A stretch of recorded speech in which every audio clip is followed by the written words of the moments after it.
Now we're going to talk about factoring trinomials when the leading coefficient is something other than 1. So it could be positive or negative. Remember, the first two things that we always do is we look for GCFs and special factor patterns. When those things aren't present, then we move on to putting it in descending order and looking for red flags. So we always do GCFs first, then we check for special factor patterns. If those two things aren't present, we put in descending order and we factor out negatives, which is our red flags.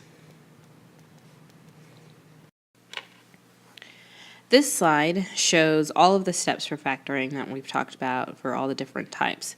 I would screen capture this or print it out from the PDF file, but it tells you what order to do things. We always start with how many terms there are and whether there are any GCFs. And then it tells you what to do if you have 2 terms, 4 terms, or 3 terms. And 3 terms is where we're going to be working today. But it's a great outline to make sure that you've got all of the steps down. And also talks about all the questions that you can ask yourself. So in our examples today, we have trinomials, a 3-term polynomial, and no GCFs, or we've already taken care of the GCFs. We definitely want to put these in descending order and factor out any red flags. Remember, descending order starts from the highest powered term. For our case, since we're dealing with quadratics, we're dealing with powers of 2, I'm going to refer to this as the quadratic term, the linear term, and the constant term. Right? A constant doesn't have a variable. Linear term is a power of 1, and a quadratic term has a power of 2.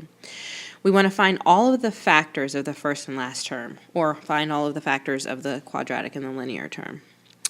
In this particular case, that would be 1x and 4x. We always want to start with 1 in itself, 2x and 2x. And then for our constant term, that's going to be 1, 3, and then that's it. We know that these quadratics are going to factor to a binomial times a binomial. The great thing about this particular example is the constant term only has one set of factors, so I really only have one choice that can go in here, the 1 and the 3.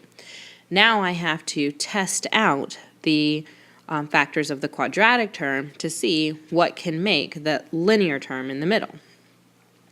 Basically what that means is I test out these sets of factors in this location to see what can create this linear term.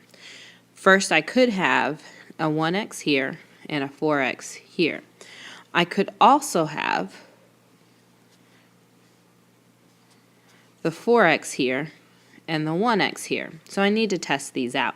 Just by using quick foiling, I can see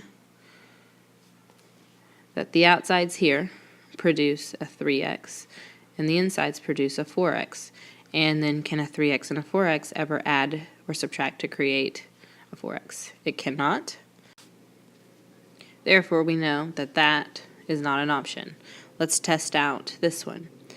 4x times 3 is 12x, and 1 times 1x is 1x. And a 12x and a 12x and a 1x also cannot add or subtract to create a 4x, which is my middle term, so we know that that is not going to work either. Next, I just need to test out the 2x and the 2x. The great thing about that is because those factors are the same, I really only have one choice there as well.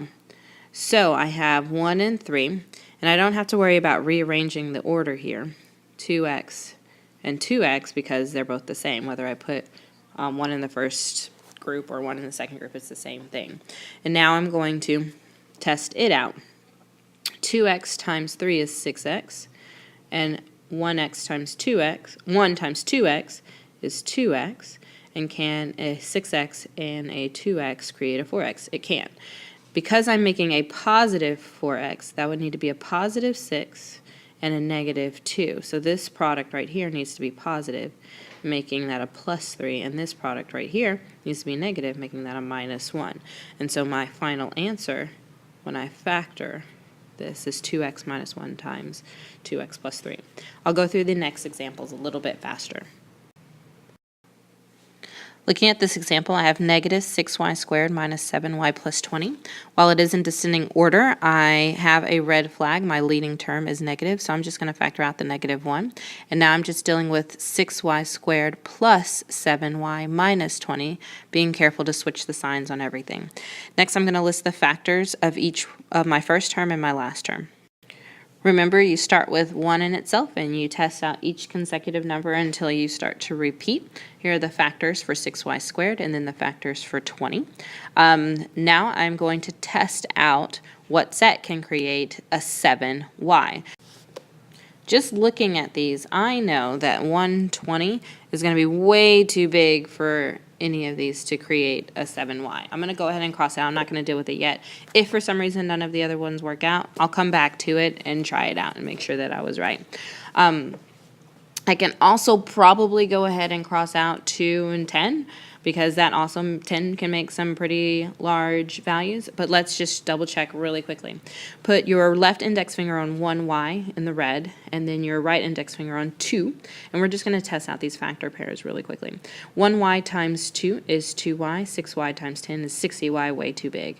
Now we're going to put our right index finger on 10, keeping our left index finger on 1y, and we're going to switch them around. 1y times 10 is 10y, 6y times 2 is 12y, too big, so that is not going to work. I would do the same with 2y and 3y, and then 2 and 10. 2y times 2 is 4y, 3y times 10 is 30y, way too big. 2y times 10 is 20y, 3y times 2 is 6y, again, way too big. So we can go ahead and eliminate 2 and 10 as an option. Now I'm just dealing with the 4 and 5. I know that this has to be it, and then I'm going to organize those and test them out. You can go ahead and do that part right now.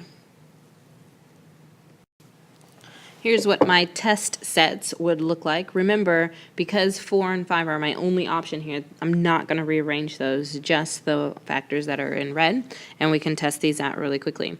1y times 5 is 5y. This product is 24y. That can't create a 7. This product is 30y, and this product is 4y. That cannot create a 7. Now I'm at 10y and 12y. That cannot create a 7. And then I have 15y and 8y. That can add or subtract or create a 7. I am making a positive 7, and so this would need to be positive 15 and negative 8. To make this product positive, this 5 would need to be positive. And to make this product negative, that would need to be negative. And there is my final binomial product. And one thing I almost forgot on this one, don't forget that red flag that we pulled out. It needs to stay out front. So the real final answer is negative 1 times 3y minus 4 times 2y plus 5. All right, let's look at this example. First things first, let's put it in descending order and factor out any red flags. Pretending like all the GCS have already been taken out. Remember, when you have two variables, you need to descend from only one of them, and it's best to go in alphabetical order. So I'm going to descend this, and it's going to be 12m squared minus 25mp, because now I have the m to the first term, plus 12p squared, because now I have the m to the 0 term, or the term without the m. Next, I'm going to just follow my steps. The factors of 12m squared are 1m and 12m, 2m and 6m, and then 3m and 4m. The factors of 12p squared are identical except for with a p. So 1p, 12p, 2p, 6p, 3p, 4p.